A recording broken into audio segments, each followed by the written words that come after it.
Welcome to the Woman Angler and Adventurer Podcast, inspiring real women with a passion for fishing and the outdoors to go get their adventure on. Now, here's your host, Master Captain Angie Scott. Hey everybody, welcome to this week's episode of the Woman Angler and Adventurer Podcast. Doing a quick solo episode this week just to kind of catch you guys up on what's been going on with me and hope you guys got to listen to last week's episode about alt route meals with my guest Hope Westall. I was in the middle of the Lake Chatuge, Georgia tournament when that episode came out, so I didn't get to do as much promotion as I normally do, but big shout out to iBass 360. As always, Eric Evans over there did a great job of blasting the episode out to social media. So hopefully you guys are subscribed to the show and don't miss any episodes anyway. But I did get to try some of those meals that we talked about on that episode during this trip as we were in the Lance truck camper at the Georgia Mountain Fairgrounds there in Hiawassee, right on the banks of Lake Chatuge.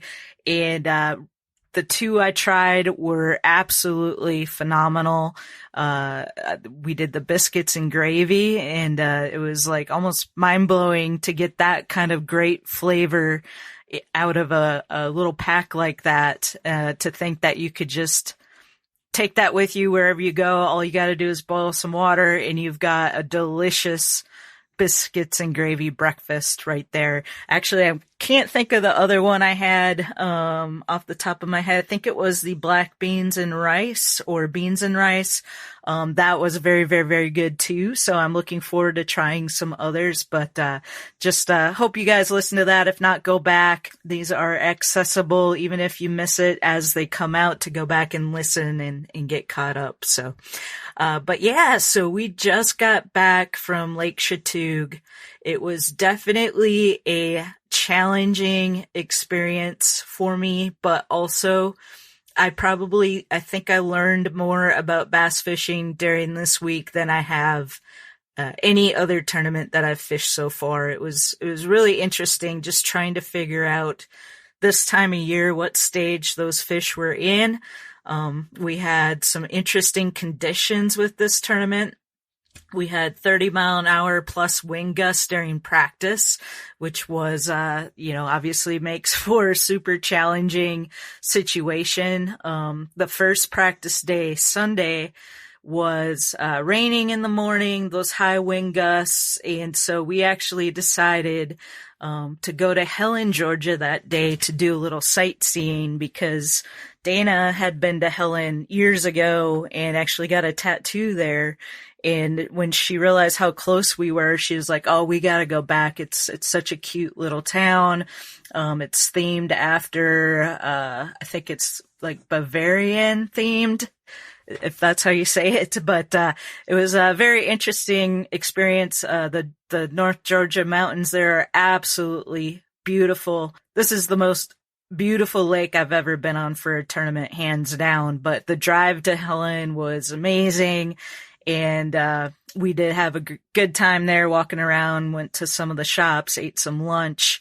Very multicultural, lots of different people with different accents and speaking in different languages. So it's definitely an interesting place to check out if you ever get the chance. So that being said, I didn't actually get out on the lake to start figuring out what was going on until Monday. And Pam Hallwarda accompanied me as a co-angler during practice, so it was great getting to fish with Pam again. We had a great time. Monday was really slow for us, just kind of trying to learn the lake a little bit and trying to get, some kind of semblance of what's going on there. I felt like, I didn't really catch many fish, but I was kind of getting a feel for what was going on. And Tuesday was even better. We both caught fish on Tuesday. They seemed to be wanting the spinner bait. It seemed like I would go to the backs of some of these pockets because, the wind, we kind of had to find areas to fish out of the wind because it was pretty intense. And the Crestliner boat did really, really well. Had a, great time fishing that boat again. Love the power poles, obviously came in handy with the high winds, so just made everything a lot easier. And then the Lowrance Ghost trolling motor, plenty of power to combat those winds and spot lock and get done what you need to get done out there, basically. So anyway, I was having success on a spinnerbait and a crankbait and kind of some of these back halves of these pockets that were out of the wind, somewhat anyway. And it just seemed like that pattern was working pretty well for me. So I felt pretty good about it. I had marked a bunch of areas on my Lowrance graphs before the tournament that I thought could come into play based on the time of year and what these fish might be doing. I kind of suspected that they would all be in different stages. We probably still had a few left that hadn't spawned yet. Some that were actively spawning, and I felt like the majority were going to be post-spawn fish, and that seemed to be what I was finding out there. We did find some beds. I found some fry garters with Pam, and I actually accidentally caught one in practice. I wasn't really trying to, but one came out from under the dock and went after my crankbait. And so I left those fish there thinking I could go back during the tournament. And unfortunately they weren't still there. So, anyway, and then I was going to go out again Wednesday, but the winds were even higher. And that day we have to get off the lake a little sooner to be at our meeting at 3:00. So, I ended up not going out on Wednesday. Kind of regret that a little bit. I think I should have gotten up really early Wednesday before the winds got bad and got a little more experience out there before the tournament on Thursday. But anyway, so Thursday rolls around. I was boat number 8 and I was paired up with Susie Hearn, who I have not fished with before. She's a newer angler. And she travels with her boyfriend Travis. He was super helpful for us. We ended up having our power pole, I guess, bolts had come loose. We found out at the end of the day, kind of jumping ahead a little bit, but shout out to Travis. Just want to make sure I don't forget that, for coming back to camp after that day one and fixing up our power poles to get everything tightened up. So they didn't slide around on us the next day. So anyway, went back to some of those same areas that I fished in practice. Susie was on them immediately. She got her limit pretty quickly. I was still trying the moving baits, even though the wind had died down quite a bit. But that was the first thing I grabbed early in the morning just to see if I could get any fish on those moving baits. And it just wasn't happening. Susie was pulling fish in, fishing a different way. I don't want to give away what she was using, but it was more finesse presentation, let's just say that. So I kind of felt like that might be the case with the change in the wind. So I was prepared to do some finesse stuff as well. So I started throwing my rig that was kind of set up like hers, and I just wasn't having any luck. It was driving me crazy. So we kind of moved around some, kept trying different areas, and they just seemed to be lockjawed on me. I could not get fish to bite. We went back to those fry garters. They did not seem to be there anymore, so that was disappointing. And then we ended up back in this one pocket where these cruisers were coming up on the flat, and assumed they were feeding on herring, which, by the way, this was my first lake I've ever fished with blueback herring, so that was also interesting. And the water there is crystal clear, and I'm not used to fishing lakes with that clear of water. Usually I've got, there's some stain to it, so that was also interesting. But you could see these cruisers coming up on this flat, and at one point I looked down and there had to be about 10 of them around the boat. And so we started casting to them and just would not eat. I threw just about everything I had in the boat at those fish, and a couple times they would come up to the bait and acted like they were going to bite it, and then at the last second they'd just turn around. So I think one thing I learned from that day was definitely finesse, go down in line size, which is an adjustment I made for the second day. They definitely seem to be line shy. So learned that. And then I also learned, back the boat off a bit, because if you can see them, they can see you, basically, in that super clear water. And I think that also made it more challenging to try to get these fish to bite. So made some adjustments for day 2. I was, pretty down on myself. I did catch one fish that day, but it was not the right kind to be able to, and big enough, I guess I should say, to take to the scales. It was a shoal bass, which is a mix between a largemouth and a spotted bass. And the shoal bass had to be at least 12 inches to bring to weigh in, and this one was probably 10, if I had to guess. So pretty disheartening day. I kept my head up though. I watched weigh in, cheered for all my fellow competitors, and started thinking, what was I going to do for day 2? So I definitely didn't plan on throwing a spinnerbait or a crankbait. That's something I learned day 1. And another full moon, so it was going to be a different day. Overcast the next day a little bit too. We've had full sun. I felt like that might help the bite a little bit, because the cloud cover kind of acts as changing the water clarity a little bit. So anyway, while we were out there getting ready for blast off, this boat kept getting closer and closer to me, and I look up and it's one of my fellow competitors, Ann Carmichael. And I was like, does Ann not realize that our boats are going to hit each other here pretty soon? So I started kind of trolling away from her a little bit, but then she started talking to me, and she was like, hey, threw me a bait. She was like, I caught fish all day yesterday on this one bait. And then she told me where she was fishing and the types of areas to look for anyways. And I was like, wow, that's pretty cool that a fellow competitor would tell you. She said, I caught 20 fish. I called 7 times yesterday doing this. And so I was like, all right, well, I'm definitely going to give that a try. So I went out, hit my morning spot that I had planned on. I had a really hard time deciding if I was going to go to my morning spot where Susie caught fish right away the morning before, or if I was going to go to that flat where we saw those cruisers and see if I could get them to eat. And at the last second, I decided just to start where we started the morning before. And if that didn't pan out, I'd go to that flat as my second spot. So I had Lynette Fitz with me day 2.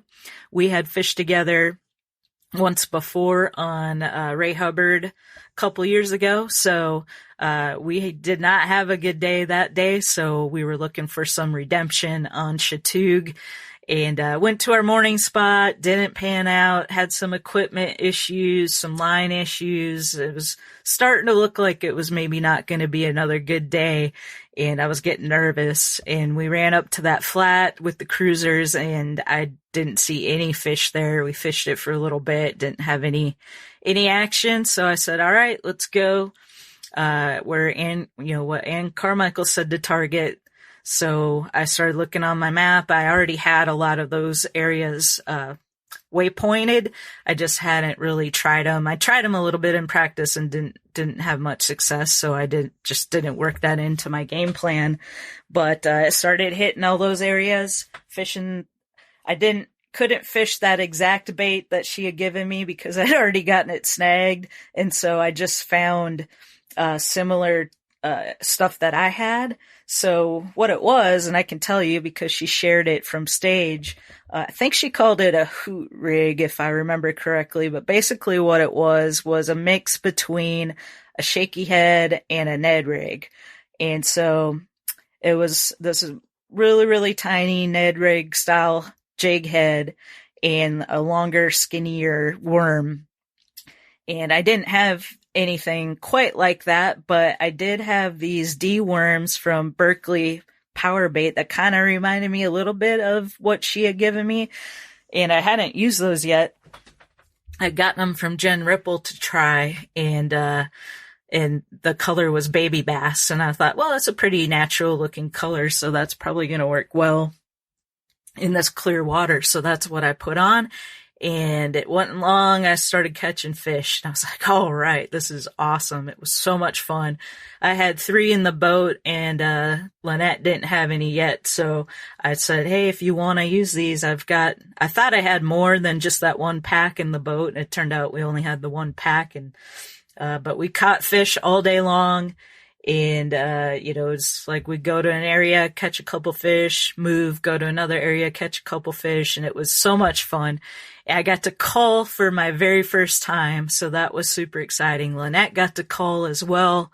And for those of you who don't know what that is, so if you get your limit, my limit's 5 bass, a co-angler's limit is 3 bass. And if one of them is smaller than the others and you catch a bigger fish, you can throw that smaller one back and put the bigger one in your boat and just kind of keep doing that and upgrading your fish throughout the day as you catch bigger ones. I didn't get any giants, but that was super fun. I had a great time with Lynette. And it was redemption for me for sure for day one. So huge shout out to Ann Carmichael. Also had another angler, fellow competitor, that gave me some advice that morning as well. So shout out to Terry Cindric. Just kind of took all those things that I've learned, but also that I've learned from other people, like Debbie Hansen, fishing with her down in Florida in the super clear water. She's a big Ned rig person. And so that was kind of in the back of my mind as well. And, also huge shout out to Crazy Alberto, the inventor of the Alberto knot. I've always had a challenge tying on leader. I don't use a lot of leader. Most of my setups are just straight fluorocarbon or straight mono, but for my Ned rig setup, I really like braided line to a fluorocarbon leader. And with this clear water, I went to a 10-pound test just to lighten it up and help with that line shyness that these fish seem to have that I experienced on day one.